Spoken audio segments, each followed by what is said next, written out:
waaw dañu am déception am naqar lool am tiis démb ci comportement yi nga xam ne gis nañ ko fale ci Assemblée nationale muy ay comportement yoo xam ne yu indigne la comportement yoo xam ne yu suufee la yoo xam ne suñu député yi démb wan nañu ko fale ci Assemblée nationale bi ñuy installé li nga xam ne mooy 14e législature bi démb gis nañ fa ay xuloo ay xeex ay dóorante ay saagante wax dëgg yàlla ay jikko yoo xam ne yu suufee la ay jikko yoo xam ne yu irresponsable la muy ay scènes yoo xam ne wax dëgg yàlla nekkul lu rafet nekkul lu taaru di loo xam ne wax dëgg yàlla kenn mosu ko gis wala buñ ko gisee sax néew na lool rawatina ci bërëb bu mel na Assemblée nationale te loolu nekkul luy taaral suñu démocratie Sénégal dama gis ni 14e législature bi man gis naa ni xëyul dara lu neex ça n'augure rien de bon te bu nu sàgganee c'est parti pour être la pire même des législatures ndax lan degré d'indiscipline bi ma gis démb foofu. man joxtu naa ne bu fekkee da nga nekk représentant du peuple bi tànn la pour nga toogal ko ca hémicycle foofu ci Assemblée nationale kooku war na nekk référence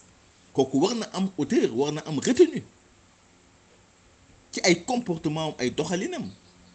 démb da ngay xool bu fekkoon nekkul woon intervention gendarme yi kon vote bi du mën a am il a fallu l'intervention des gendarmes pour que vote bi mën a dérouler wu normalement te loolu gàcce la sax ci ay nit ñoo xam ne dañ leen tànn teg leen pour nous nekk représentant du peuple ñoom dañu waroon donner le bon exemple je crois que aujourd'hui tey dafa jot nu xoolaat suñuy comportement nu xoolaat suñuy doxalin waxuma rek fale ci Assemblée nationale mais partout nag fu mu mën a doon tey bu nu bëggee jëm kanam bu nu bëggee émerger bu nu bëggee aller de l'avant tey il faut que nu xoolaat suñuy comportement ak suñuy doxalin ñun sénégalais wax dëgg yàlla comportement ak jikko yu nu gis yii moom jëmul kanam tey peuple sénégalais bi nga xam ne tey ñoom noo envoyé député yi foofu ci Assemblée nationale wax dëgg yàlla démb déception la ñu am ci jikko yi ñu leen wan lii nag wax dëgg yàlla lu jot a corriger la très rapidement parce que démb tout le peuple sénégalais a été déçu ñëpp déception la ñu am. Nous sommes vraiment déçus et meurtris par les comportements indignes que nos députés nous ont servis hier à l'hémicycle lors de l'installation, bien entendu, de la 14e législature. Des bagarres, des coups de poing, des invectives de toutes sortes, du n'importe quoi hier à l'Assemblée nationale. Des scènes très désolantes, inédites même, et qui n'honorent pas du tout l'image de la démocratie sénégalaise. Cette 14e législature, à mon avis, n'augure rien de bon, et c'est parti pour être la pire, n'est-ce pas, des législatures, vu le degré d'indiscipline caractérisé noté hier. Quand on est représentant du peuple, on doit être une référence. On doit avoir de la hauteur et de la retenue. Il a fallu hier l'intervention des gendarmes pour que le vote puisse se dérouler normalement. C'est honteux pour des gens censés être les représentants du peuple. Je crois qu'aujourd'hui, il est temps que nous revoyions nos comportements et nos attitudes. Pas seulement à l'Assemblée nationale, mais partout, si nous voulons véritablement prospérer et aller de l'avant. Le peuple sénégalais, qui a envoyé, n'est-ce pas, ses députés à l'Assemblée nationale pour le représenter dignement.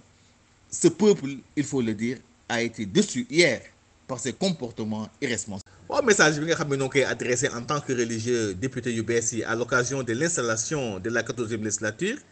mooy rek que ñu fexe taxaw représenter dignement le peuple sénégalais foofu ca institution boobu waaye itam nu conscient tamit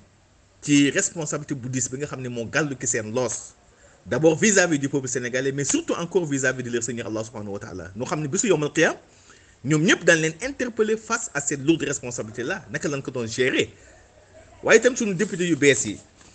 nanu xam ne tey ñoom noo représenter le peuple sénégalais foofu ca Assemblée nationale tey nooy seen porte-parole nooy seen interlocuteur ndax nag ñëpp mën nu dem Assemblée nationale tey ñoom le peuple votel jox leen confiance pour nu dem toogal ka fa kon nanu xam ni kon kenn yóbbuwu leen fee ca Assemblée nationale pour nu toog di fa tàccu wala pour nuy fëgg den di wane ni man honorable député laa léegi waaye di leen fa yóbbu pour yii nañ ko bàyyi xel benn pour nu mën a taxaw contrôler efficacement et avec responsabilité tey action au gouvernement bi waaye itam pour nu mën a proposer voter ay lois yoo xam ne itam day participer ci luy soqali koomu Sénégal ci ay lois yoo xam te day jëmale démocratie réew mi kanam waaye kenn yóbbu leen fa nag ñuy voter ay lois wala di proposer ay lois yoo xam ne day compromettre li nga xam tey mooy la paix sociale la stabilité du pays ay loi yoo xam sax day dem ba day ternir image de démocratie Sénégal sunu député yu bees yi dañu xam ni ñoom ay modèle de référence lañu ay citoyens exemplaires lañu ba nanu góorgóorlu ba mérité li nga xam ne mooy seen titre honorable député xam nga honorable député da nga koy mérité mérite la nu bañ fexe trahir confiance wu junne sénégalais yi ay junne sénégalais yi nga xam ne tey noonu leen yóbbu foofu nu toog loolu dañ ci bàyyi xel waaye tamit nu fexe itam accorder un respect particulier ci institution boobu nga xam ne mooy assemblée nationale nu moytu nag di ko transformer en un champ de bataille di fa xeex di fa xuloo di fa xiiroo di fa ŋaayoo di fa saagante di fa waxante lu bon comme ni ñu ko doon gisee ci yi weesoon bref nu moytu dafa jëf ay jëf yoo xam ne day ternir image yu démocratie Sénégal nu leen di wax nag tamit nu bañ di profiter wala tam di nëbbatu sous le manteau de leur immunité parlementaire pour di mën a commettre ay actes yoo xam ne ay actes immoraux lañu ay ñaawteef ay ñombe yoo xam ne day déshonorer sa République du Sénégal yoo xam ne day mettre mal à l'aise yeneen parlementaires yi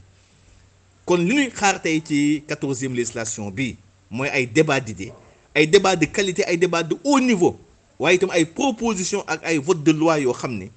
wax dëgg yàlla day ñëw tey pour alléger souffrance sénégalais yi pour teggil leen seen souffrance pour tey wàññi dundu gu cher gi ci àdduna bi rawat na ci Sénégal waaye tamit pour xeex li nga xam ne mooy mënd mi nga xam ne Sénégal yu bare tey wax dëgg yàlla noo ngi ci biir ndox mi tey lii mooy li nga xam ne moom la ñuy xaar tey ci 14e législature bi waaye itam di mujj di leen ñaanal yàlla defal leen tawfiq may leen wér-gu-yaram ba nu mën a taxaw dérouler tamit li nga xam ne mooy seen mission parlementaire en toute quiétude et en toute responsabilité tamit